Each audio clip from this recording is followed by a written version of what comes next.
Dans les 2 dernières années, notre population a augmenté très vite, genre vite comme un baby boom.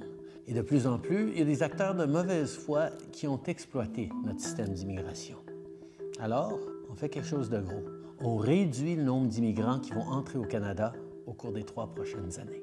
Aujourd'hui, je vais vous expliquer ce qui s'est passé, où on a commis des erreurs et pourquoi on change les choses maintenant. Voici le nouveau plan du Canada sur les seuils d'immigration. On va réduire le nombre de nouveaux immigrants qui entrent au Canada, les temporaires et les permanents. On veut des résidents permanents qui ont les compétences dont on a besoin. Des travailleurs de la santé pour nos hôpitaux et des travailleurs de la construction qui vont nous aider à bâtir plus de logements. Et les résidents temporaires qui habitent déjà au Canada, il y en a qui vont déposer leur candidature pour devenir résidents permanents, mais c'est planifié dans nos estimations.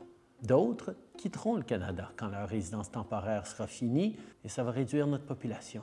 Certains pourraient faire une demande d'asile quand leur visa sera expiré en essayant d'utiliser ce système comme un raccourci pour rester au Canada.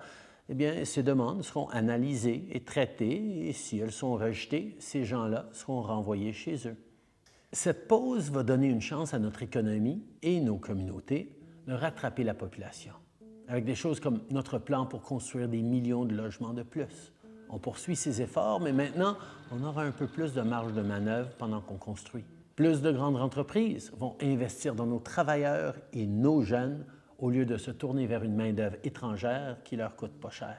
Le plafond qu'on a établi pour les étudiants internationaux permet déjà de réduire le prix des loyers dans nos grandes villes et ils vont continuer de baisser tant que le plafond reste en place. On s'arrange pour que le système fonctionne pour les Canadiens et pour les nouveaux arrivants, plutôt que pour les grands magasins, les chaînes de restaurants, les consultants en immigration et les faux collèges et universités qui exploitent. Bon, maintenant, parlons du Québec. Je ne sais pas si vous le savez, mais le gouvernement du Québec a beaucoup de contrôle sur son immigration. Le Québec a ses propres cibles d'immigration permanente et sélectionne la majorité de ses immigrants temporaires. Les mesures qu'on prend vont amener une réduction de l'immigration temporaire au Québec aussi, mais le gouvernement du Québec doit agir lui aussi pour contribuer à nos objectifs communs de réduire l'immigration temporaire et protéger le français. D'ailleurs, avec notre plan, on contribue aussi à la vitalité du français à travers le Canada en augmentant nos cibles d'immigration francophone hors Québec. L'immigration est vraiment importante. On est chanceux qu'autant de gens rêvent d'habiter ici, mais pour réaliser ce rêve, il leur faut un bon emploi, un logement qui a de l'allure et des soins de santé qui sont accessibles quand ils en ont besoin. C'est pour ça que notre décision de réduire temporairement nos seuils d'immigration, c'est une décision pragmatique. L'immigration, c'est une bonne chose.